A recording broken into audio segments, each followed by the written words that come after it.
Olá, queridos amigos, começamos nosso programa, preparem seu material, nosso estudo já está no ar. Contando hoje com nossos dois mestres, a quem agradeço sempre imensamente, Padre Carlos Henrique Botura. Olá pessoal, tudo bom? Professora Maíla, a quem também agradeço imensamente. Eu também agradeço estar aqui com vocês. Eu chamo o Padre Henrique Botura, Carlos Henrique Botura, porque ele gosta que chame o nome completo dele, né, Padre? Não é que gosta que chame, é para conhecer que eu tenho Henrique no nome. Quase Dom nunca Henrique. aparece. É o Dom Henrique. Não sei se até hoje aqui no programa, acho que sempre aparece Carlos Botura só, é por isso que eu faço questão. Querida professora Aguiar, Maíla Aguiar, aqui entre nós. E assim, nós estamos hoje com uma tarefa excepcional, que é fecharmos esses dois grandes livros, do 1º e 2º Samuel. Hoje encerraremos nesse programa de agora e nós já vamos ali para os dois últimos capítulos do livro, começando pelo 23. O 23 ele vai ter assim, eu vou chamar de anomalia, quer dizer, uma deformidade. Porque a primeira parte é interessante, mas depois nós vamos ter assim, um elenco de nomes, uma história comprida, e nós não vamos cansar vocês com essas leituras. Mas nós vamos fazer um comentário, nossos mestres vão estar conduzindo essas pessoas que constam aqui, para que vocês saibam, para que a gente pouco a pouco vá assim entendendo esse fechamento do livro e a gente possa, a partir do outro programa, estar iniciando um novo estudo. Então, Padre Carlos, o senhor poderia fazer um breve resumo do que nós vimos no programa anterior? Então, o programa anterior colocava para nós, né, depois da morte de Absalão, né, o luto todo de Davi, a sua dor, né, e também a expertise, poderíamos dizer, principalmente de... Como é que chamou? Joabe, principalmente de Joabe, que ele aparece em todas as vezes, né, que aparece na história de Davi, principalmente, como alguém que, eu diria assim, que tem muita lucidez, né, que percebe os movimentos que são importantes para a história do povo, principalmente, e junto a Davi. Então ele é o Joabe que vai chamar a atenção de Davi, né? Para ele, vamos dizer assim, olha, se aprume, né? Faz favor, que está fazendo um papelão como rei, não como pai. Como pai é a dor que Davi manifesta, mas como rei ele precisava ali ter uma firmeza que ele não estava demonstrando. Então os últimos capítulos versam, né, sobre esse momento difícil da história de Davi e que de certa maneira, né, estava em jogo toda a dinastia, toda a continuidade da história, da promessa de Deus, né, feita para que a sua dinastia continuasse. Embora Absalão ele fosse filho, né, teria direito à sucessão, mas ele estava jogando assim, né, eu estou olhando o meu interesse pessoal, né, contra o interesse da casa, do reinado e das tribos, né, embora ele fizesse o jogo entre norte e sul. Então aqui foi importante, infelizmente, né, o desfecho foi triste, mas que garantiu uma continuidade daquilo que havia sido prometido. Uhum. Ok, quer completar, Maíla? Não, é isso mesmo. Foi essa trajetória aí dessa luta dentro da casa de Davi, o que na verdade já tinha sido profetizado lá anteriormente com o profeta Natã, dizendo a Davi que sempre haveria essa luta, a espada não sairia de dentro da casa dele. Uhum. E aqui os filhos, numa sucessão, começando lá pelos que precederam a Absalão, todos eles foram mortos e tem toda essa disputa. E ainda mais agora, quando a gente for terminando o livro de Samuel, e quando entrarmos no livro de Reis, nós vamos ver que essa disputa continua, porque aí entra em cena Salomão. Mas isso são cenas dos próximos capítulos. Muito bem. Então, entrando nesse capítulo 23, nós vamos ler aqui um trecho que se atribui a Davi, as últimas palavras de Davi. A gente que vem acompanhando todo esse estudo de Davi, desde o começo, aquele meninote que resolveu se impor diante daquele gigante, né? Como se até profetizando a vida dele, um pequeno homem diante de grandes problemas e de grandes realizações que ele iria encontrar, né? E aqui a gente já vê um homem assim entristecido pela perda, pelas dores, né?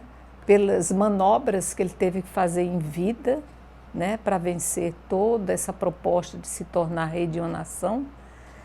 Um homem já quebrado, né? Um homem já assim meio que derrotado, se entregando. E essas últimas palavras que vai com certeza traduzir todo esse espírito final aqui de Davi. Então vamos a elas. Capítulo 23 do segundo livro de Samuel, do versículo 1 ao versículo 7. Foram estas as últimas palavras de Davi. Oráculo de Davi, filho de Jessé, oráculo do homem que foi exaltado, do ungido do Deus de Jacó, do cantor dos cânticos de Israel. O Espírito de Yahvé falou por meio de mim, a sua palavra está na minha língua. O Deus de Israel falou, a rocha de Israel me disse. Aquele governa os homens com justiça, governa com o temor de Deus, é como a luz da manhã ao nascer do sol, na manhã sem nuvens, que faz brilhar depois da chuva a grama da terra. Não é assim para a minha casa junto de Davi, junto de Deus, pois ele estabeleceu para mim uma aliança eterna, em tudo ordenada e bem segura. Não faz ele germinar toda a minha salvação e todo o meu prazer? No entanto, a gente de Belial é toda como os espinheiros que se rejeitam, porque não se podem pegar com a mão. O homem que os toca é cheio de ferro e de madeira das lanças, e são queimados no lugar. Vamos traduzir essa dor? Então, aqui veja bem que, primeiro, é muito interessante dentro do livro, o início, né, desse capítulo, oráculo, né, de Davi, filho de Jessé, e depois vem essas imagens poéticas, né, bastante lindas, de fato, bonitas, falando a respeito da casa de Davi, de modo muito especial, da bênção que recebe de Deus, como esse orvalho que cai sobre o chão, né, e ainda daqueles que são contra, que serão colocados entre os espinheiros e queimados, né. Então aqui nós temos uma passagem que adota, em primeiro lugar, o estilo profético, muito semelhante, inclusive, se você quiser depois em casa conferir, aos oráculos de Balaão, em Números 24, que usa um vocabulário bastante semelhante. E veja, ele difere, esse estilo, né, profético aqui, usando essas imagens poéticas, difere bastante do resto do livro, que tem mais uma vertente histórica do que propriamente, então, profética ou poética, como acontece aqui nesse momento.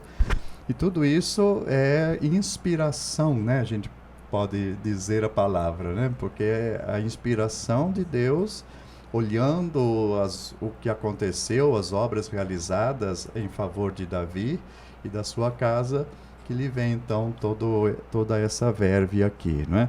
E é interessante ainda, né, dentro dessa característica diferenciada, dentro do contexto, dentro do livro, que o autor aqui do comentário da Bíblia do Peregrino, Shekel, que ele era especialista, né, na literatura hebraica, ele vai dizer que esse hebraico é mais arcaico, remete a uma época mais antiga do que o corpo do livro, que a gente sabe, o corpo do livro ele é compilado, pelo menos, com tradições antigas, mas é compilado durante o exílio. E aqui mostraria, então, um hebraico anterior que pode remeter ao próprio tempo ou ao próprio autor mesmo, Davi, como autor dessas palavras aqui, que são então transmitidas nesse momento, como você já colocou, né? Já próximo ao fim da sua vida, próximo ao fim do seu reinado. E depois vamos ter todo esse capítulo, então, é diferenciado e ainda nos traz assim como que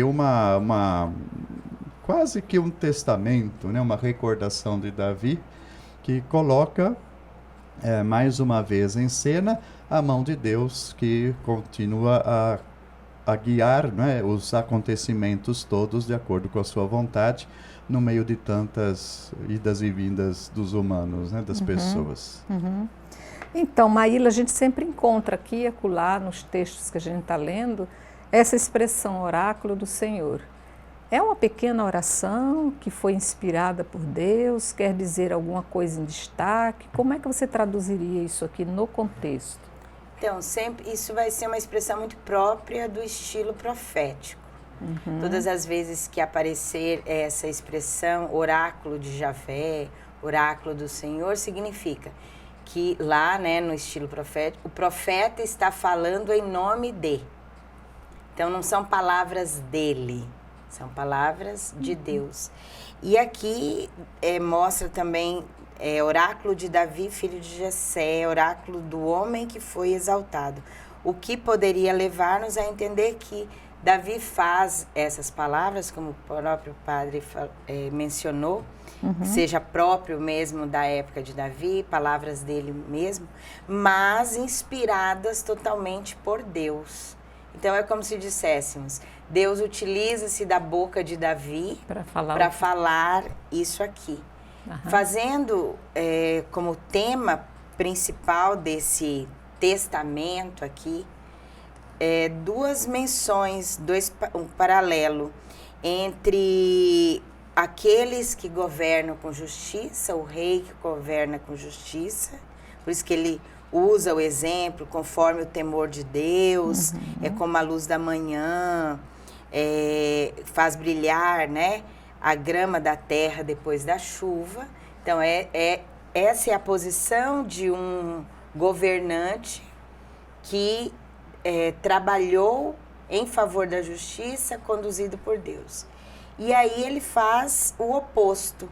Já os maus governantes são como espinheiros, que se joga fora e ninguém recolhe, a não ser com o ferro e a madeira da lança, para depois o fogo queimar.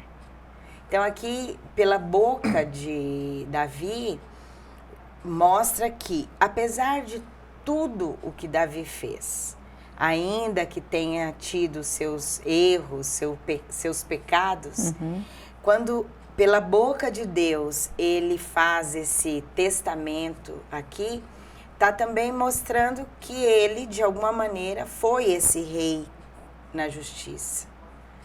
Ele foi essa pessoa que, apesar dos seus erros, deixou-se conduzir por Deus. Por isso que no final, Deus permanece com a promessa de que na casa de Davi, ainda que tenha tantas divergências, batalhas, essa luta do poder, sempre a bênção de Deus estará na casa de Davi. Então é meio que um resumo do que foi a vida, mas também uma aprovação de Deus, apesar de tudo o que aconteceu na vida de Davi. E é impressionante como a gente expressa nas obras o coração, né? Então, aqui é meio que para dizer assim, pecadores somos todos, em graus maiores ou menores, mas aquele que tem o coração no Senhor, que tem a doçura de Deus no coração, ele supera todas as dificuldades, né? Sim, porque Deus, não porque nós sejamos bons, mas porque Deus é bom. E Ele nos chama a oferecer a nós essa misericórdia. Então, o que não pode nunca o nosso coração se corromper no sentido do esquecimento de Deus.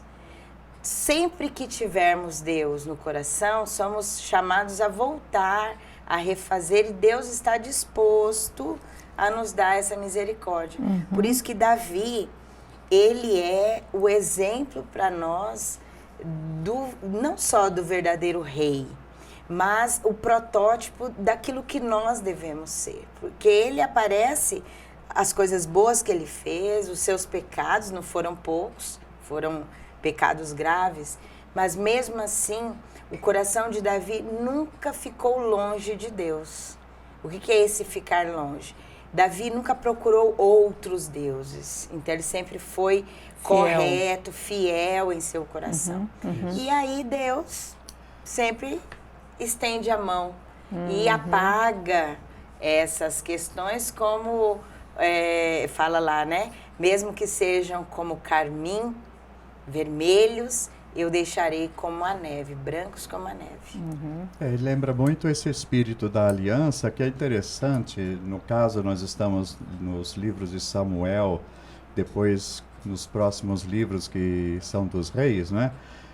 Nós temos todo o contexto da aliança, quando a gente estudou Levítico, Deuteronômio, um monte, né, de prescrições, de mandamentos. Mas essa chamada história deuteronomista, que faz parte, então, esses livros, às vezes dá a impressão de que esquece praticamente ou relativiza todos aqueles mandamentos para guardar somente o primeiro e o mais importante, né? Que era o foco da oração do judeu de todos os dias, né? Escuta, Israel, teu Deus é um, né? Isso daqui parece que para a história deuteronomista resume tudo.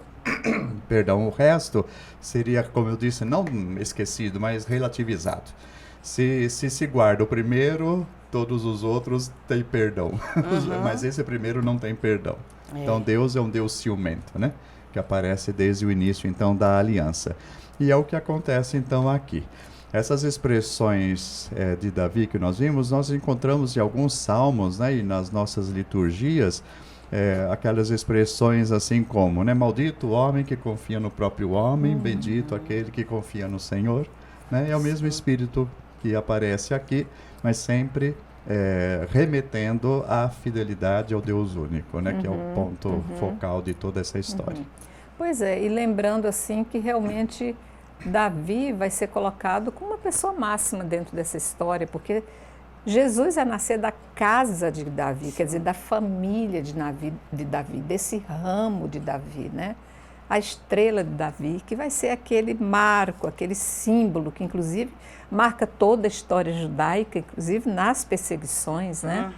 São coisas assim que a gente fica, e eu comentava em programas anteriores, por que é que Davi, com essa história toda, fez o que fez? Matou, roubou a mulher do outro, né? Perdeu o filho, enfim, foi um sacaninha, né? E de repente mas é exatamente isso, para mostrar que todos nós temos nossos pecados, nossas falhas, e o que importa é não nos deixarmos roubar o coração de Deus, né? Que está em nós. Aquele que luta para se manter nessa fidelidade é o que vai vencer. Por isso tem um caráter profético aqui. Porque esse caráter profético vai se cumprir de maneira plena no próprio Cristo, que será descendente da casa de Davi, o modelo do verdadeiro rei, que julga com justiça, que é atento ao seu povo, que dá a vida pelo seu povo. Então, tudo começa com Davi, mas se alinha e chega à perfeição na figura do Filho de Deus, feito homem, que é Jesus. Mas tudo tem que ter um começo. E esse começo está aqui nessa profecia. Por isso, esse testamento, esse texto que a gente acabou de ler, providencialmente vem com esse caráter profético, oráculo de Davi. Então não é de Davi só que nós estamos falando. Estamos falando daquele que será a concretude dessa figura do verdadeiro governante do povo, que é Jesus. E dizer que o único que nasceu pronto foi Jesus. Todos os outros se fizeram ao longo da vida, né? Se aprimoraram ao longo da vida, né? Exatamente. Então, muito bom, bem interessante tudo isso. Mas vamos seguir, nós vamos entrar aqui, né, nos versículos seguintes, que é muito cansativo, como eu disse logo no início do programa, que vai tratar desses valentes de Davi. Nós não vamos, assim, ficar lendo, mas eu vou pedir ao Padre Cássio que faça, assim, um pequeno resumo, Padre, do que esse trecho vai importar para nós. O que deve ser ressaltado nisso aqui tudo? Isso seria como as recordações dos heróis, né? No caso, Davi, claro, o rei que está à frente, né? Que nós falamos tudo isso aqui agora. E aqui, como diz então o título colocado para nós, lista, né? Os nomes dos valentes, aqueles chefes de exército que estavam mais à frente, desde o início, acompanhando Davi, antes mesmo dele ser rei, e que tiveram as gestas, vamos dizer assim, mais importantes, as batalhas, as vitórias mais importantes em nome de Davi. Então ele é interessante porque organiza aqui, primeiro dá destaque a 3, né? E depois fala aqui que esses 3 se destacaram entre os 30. Usando esse número 13 então aqui como base, né? 3, ele é visto muitas vezes como ação de Deus, né? O número simbólico. Daí depois para nós vem a Trindade Santa, né? Mas já antes disso já tinha esse caráter, né? O 3 mostra a ação de Deus, então no caso o que fazem esses 3 primeiros valentes é também, como falamos um pouco antes, é Deus que está conduzindo através deles, né? As vitórias. E depois o 30, que é o 3 vezes 10, que indica um número reduzido, mas que seria reduzido porque é 30 apenas, não é 300 nem 3.000 dentro também da linguagem bíblica, não é? Mas também ali, né, nessas outras pessoas, das quais quase não se fala nada, dos 3 primeiros se narra alguma coisa, né, dessas vitórias, dos outros praticamente apenas quem são e seus filhos, né, não descreve algum feito deles. Mas em todo caso, né, aqui está colocando como se fosse uma memória dessas pessoas, né, que Davi teria mais dentro próximos de si, digamos assim, né? Em todas as conquistas, na fidelidade que demonstraram ele no momento das perseguições, daqueles que se levantam contra Davi, eles permanecem fiéis e assim por diante.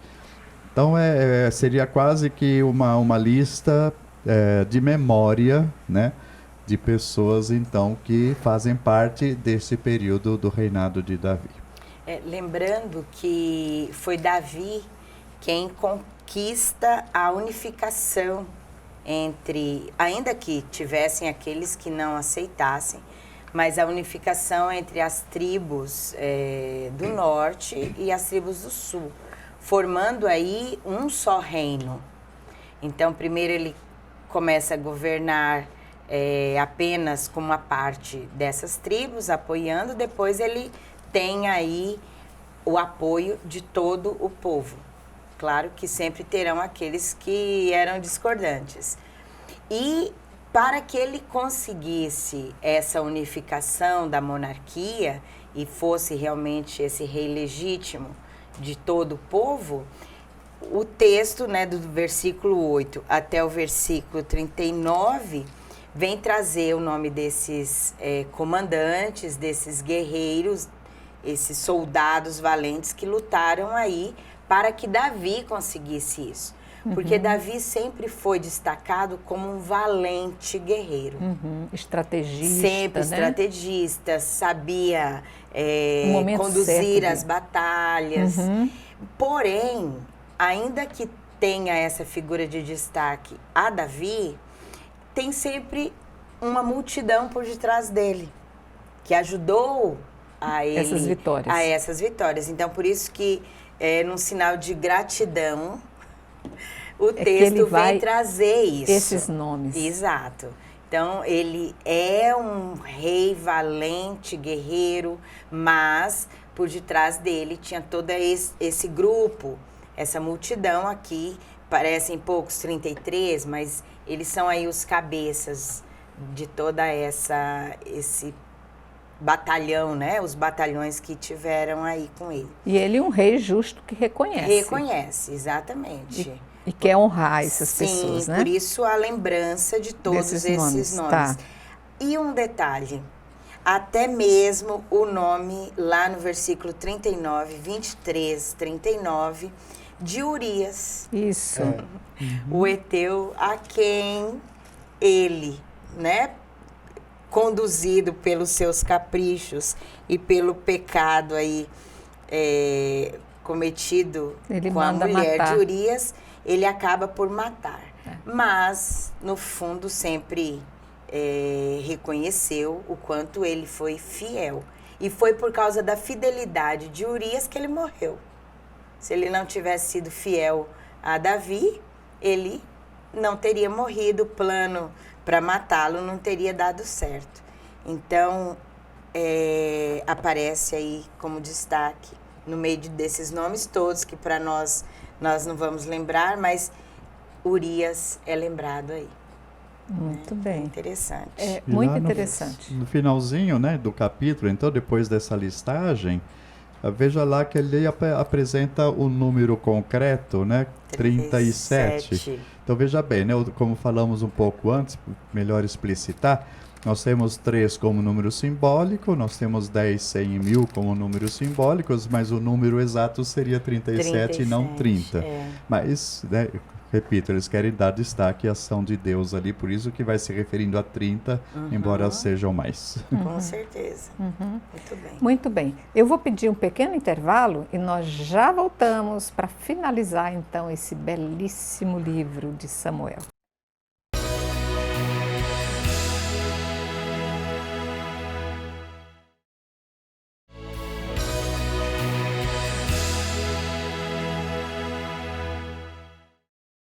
Muito bem, voltamos. Vamos entrar agora no capítulo 24, que é o último capítulo do 2º livro de Samuel. Aqui tem muito nó para entender, porque nós já estamos no final do novelo. Acabamos de construir muita história com esse novelo. E aqui é o final. É preciso que a gente entenda bem essa finalização e vai tratar aqui do recenseamento do povo. Vai dizer assim: a ira de Yahvé se acendeu contra Israel e incitou Davi contra eles. Vai, disse ele, e faze o recenseamento de Israel e de Judá. O rei disse a Joabe, chefe do exército que o acompanhava: percorrei, pois, todas as tribos de Israel, de Dan a Bersabeia, e fazei o recenseamento do povo, a fim de que eu saiba o número da população. Joabe respondeu ao rei: multiplique, Yahvé teu Deus, o povo 100 vezes mais do que é agora, de sorte que os olhos do Senhor, meu rei, o vejam. Mas por que teria o Senhor, meu rei, tal desejo?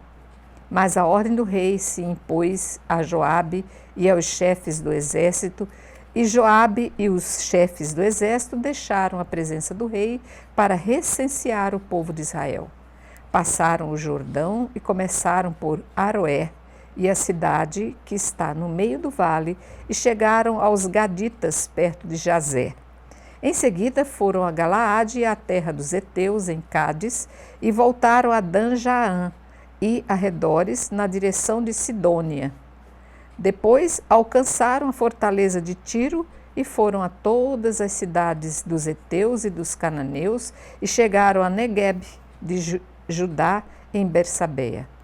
Tendo percorrido toda a terra, chegaram a Jerusalém ao cabo de 9 meses e 20 dias.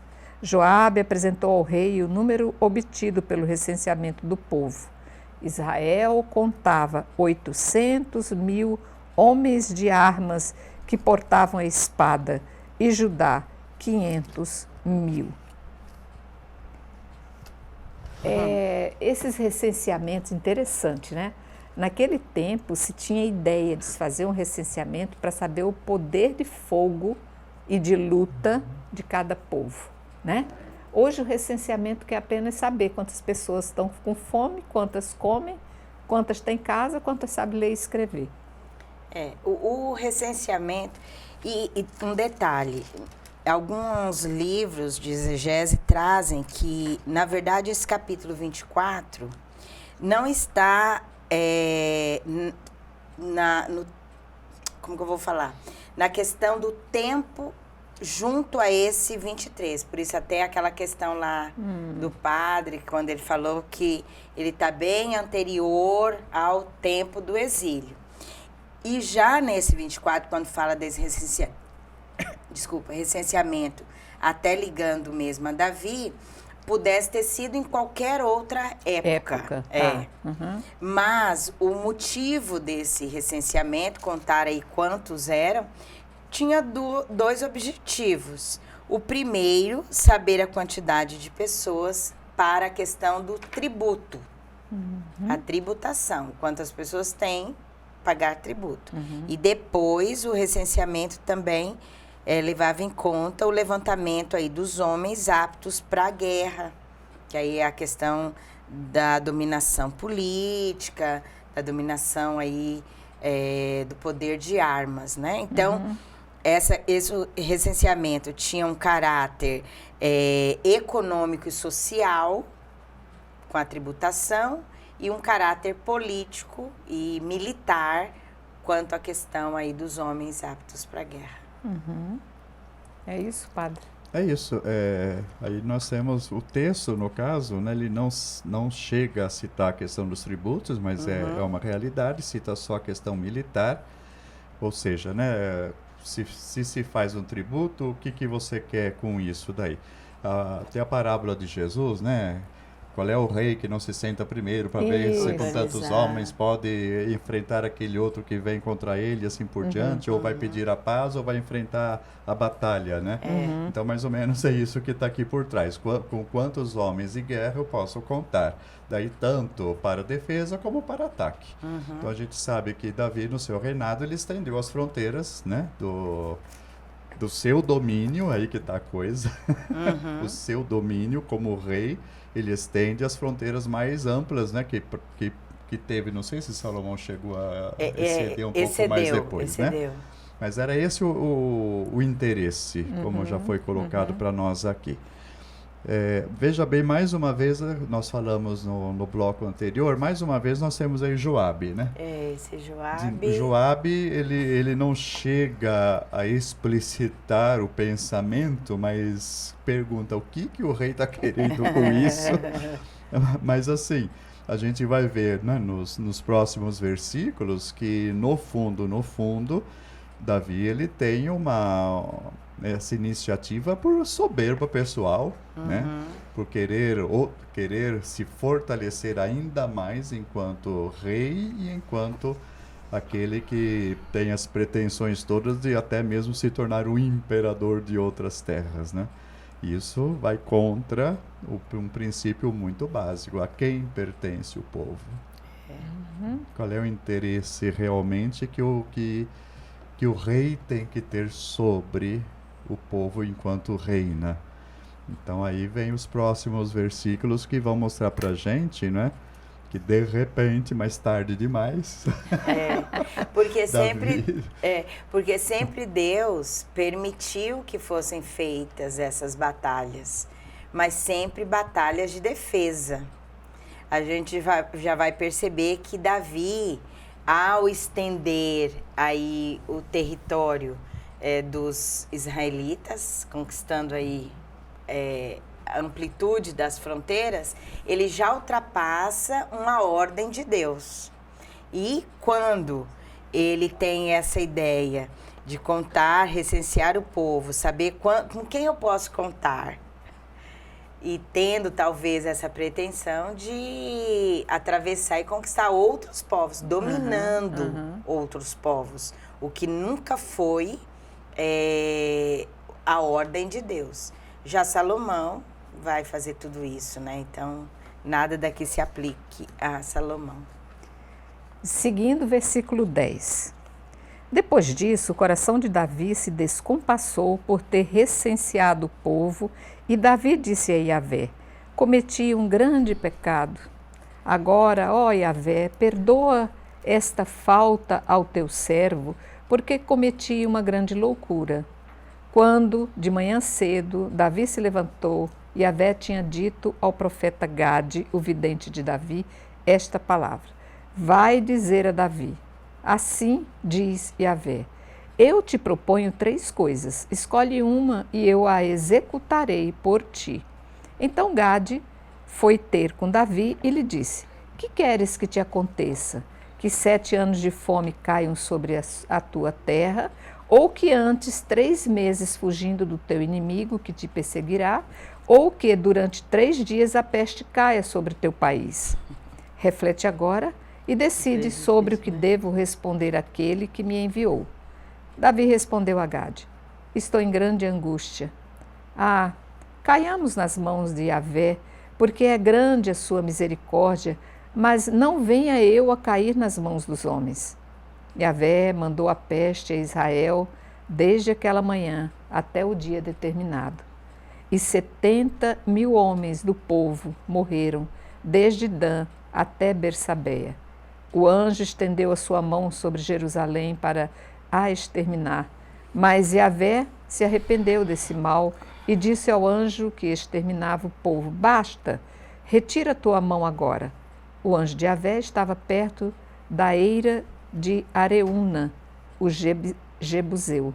Quando Davi viu o anjo que feria o povo, disse a Yahvé: sou eu quem pecou, eu sou quem cometeu o mal, mas aqueles e o rebanho que mal fizeram, venha a tua mão e caia sobre mim e sobre minha família. Aí é uma coisa bonita que Davi tem, né? Essa questão de ele é uma pessoa que ele não tem medo de se rever e de assumir quando ele erra. E pede clemência. Isso é uma coisa bonita, é difícil a gente admitir, né? Sim. Os nossos erros até para Deus. Tem gente que não faz isso nem de joelho. E ele, diante desse recenseamento que com certeza provocou nele essa vaidade, essa vanglória, né, por conquistar e se tornar realmente um rei poderosíssimo, ele vê, né, que ele errou, cometia um grande pecado, que Deus perdoe essa maldade, pois cometi uma loucura. A gente se lembra do Evangelho quando Jesus fala, né, louco, louco, louco, quando nós pedimos e fazemos coisas que desagradam a Deus. E Deus, mais uma vez, ele vai mostrar aqui que aquilo que fazemos de errado sempre terá uma consequência. Por isso, o profeta Gade vai até Davi e vai mostrar a ele, por meio das palavras de Deus, é uma ordem de Deus dada a Gade, que ele vai ter que pagar pelo mal que ele cometeu. Mais esse. E dá a ele 3 opções. 3 anos de fome no país, 3 meses correndo, fugindo do seu inimigo, ou 3 dias de peste que cairá sobre seu país. 3 anos, 3 meses ou 3 dias? Ele escolhe os 3 dias. Com certeza. Só que 3 dias de peste sobre o povo, o próprio Davi reconheceu que foi uma tragédia o que ele fez. Antes da fome, né? No fundo, tudo recairia sobre Davi. Os 3 anos, sobre o povo. Os 3 anos de fome é sobre o povo, os 3 dias de peste sobre o povo. O que recairia sobre ele eram os 3 meses. Ele sendo perseguido pelo inimigo. Então, o que seria justo? Qual escolha justa Davi deveria ter escolhido? Que venha sobre mim. Fui eu quem mandei o recenseamento, fui eu quem dei a ordem, então eu que tenho que pagar. Então, como justiça, ele deveria ter escolhido os 3 meses. Mas ele escolheu os 3 dias. O bicho afrouxou, vai né? Passar rapidinho e é sobre o povo, tá certo. Só que quando ele viu a mão de Deus agindo. O anjo, através do anjo, lembra um pouco o Êxodo, né? O anjo exterminador. Matando o povo, castigando o povo por um castigo que era dele, consequência dele. Ele, mais uma vez, reconhece. Isso que você falou é uma grande verdade. Davi podia ter todos os erros. E aqui a gente viu mais um.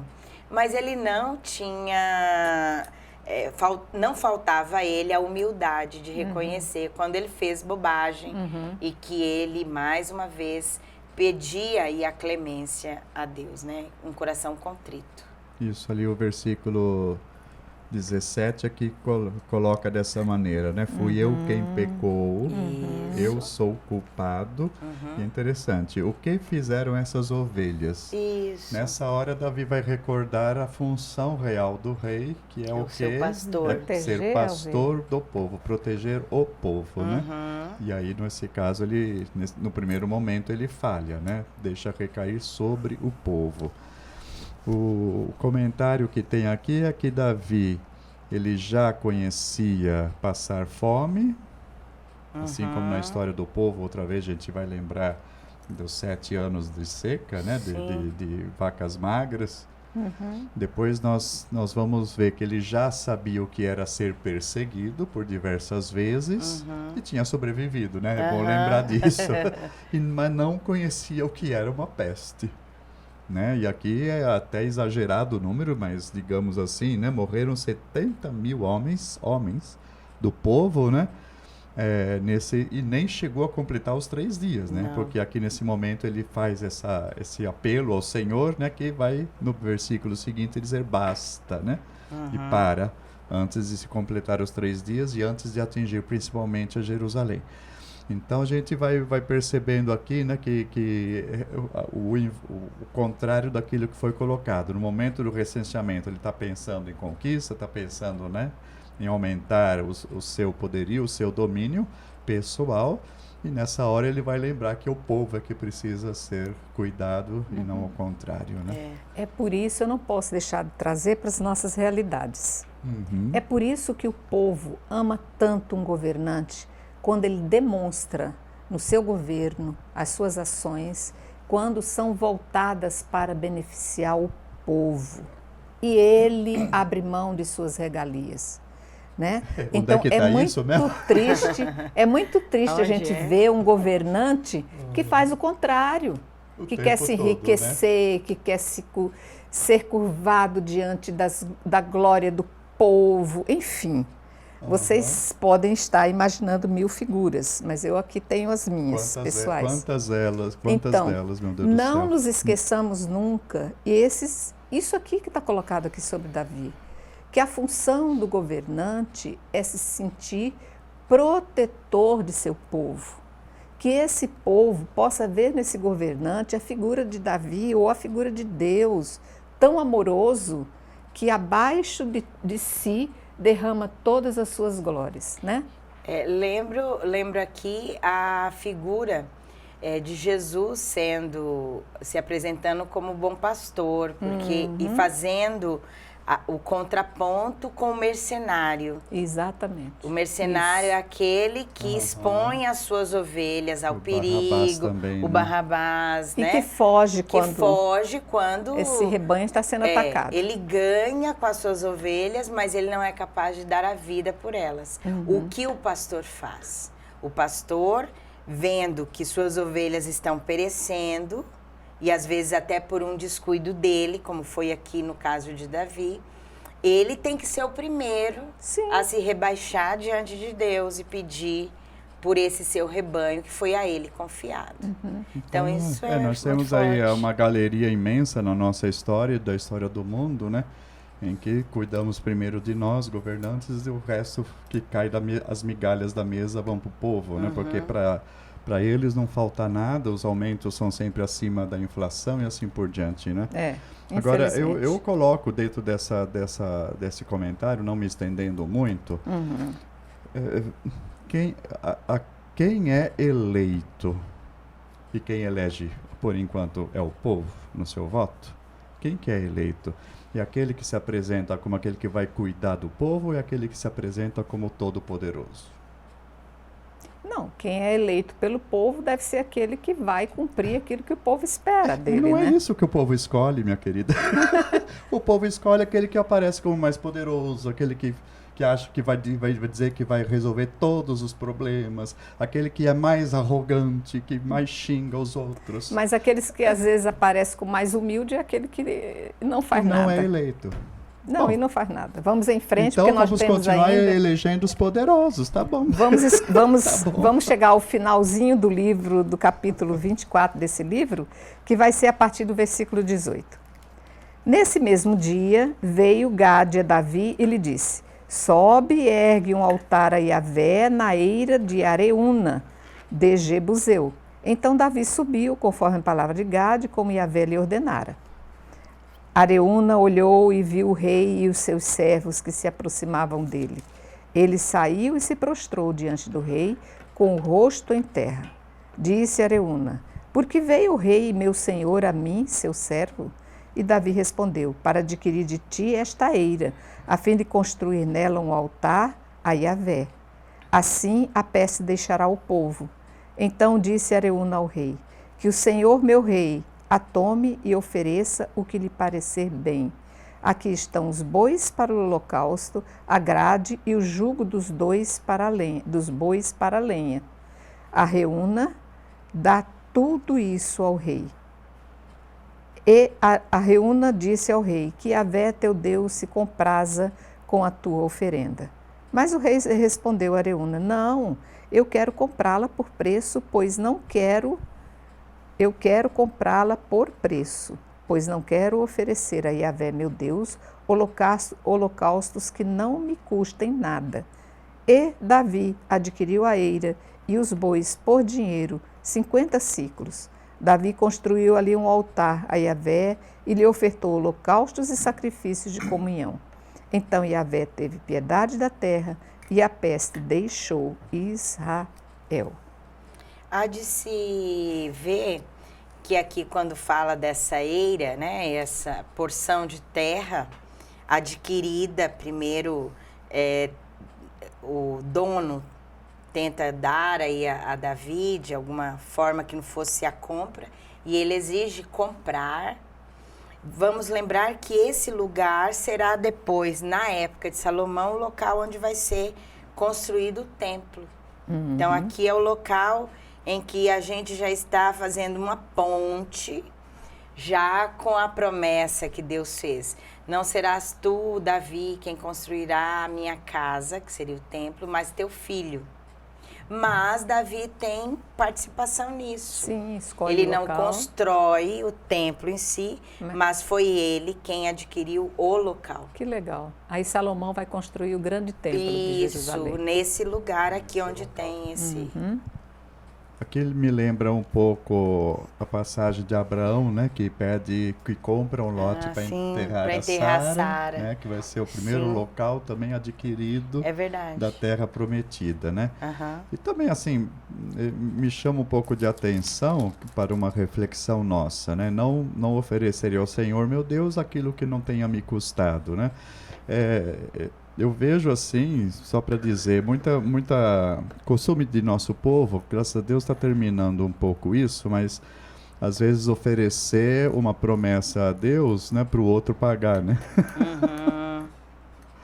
Então quero alguma graça, ou quem é que vai pagar isso, a minha promessa? Vai ser o filho, vai ser não sei o quê. Não é. Como tem disso? Tem, né? Tinha pelo menos, atualmente eu não tenho ouvido muito mais essas coisas como se ouvia antigamente, graças a Deus. Que faz um sacrifício, mas que o outro pague, mas que eu tenho que pagar, né? Uhum.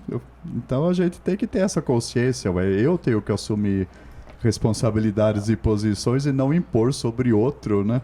Uhum. A responsabilidade de algum ônus, qualquer que seja. E Jesus chama a atenção, uma das passagens muito fortes que eu acho, que diz para nós, principalmente sacerdotes, né, líderes do povo, é a mesma coisa que Jesus fala: vocês impõem fardos pesados sobre os outros, sobre as costas dos outros, que vocês não tocam nem sequer o dedo, né, para fazer uma forcinha. Então é prestar muita atenção, né? É muito fácil a gente impor sobre os outros, né? Cobranças nossas, expectativas nossas, enquanto a gente muitas vezes não está fazendo a nossa parte. É verdade. Muito bem. Encerramos o segundo livro de Samuel.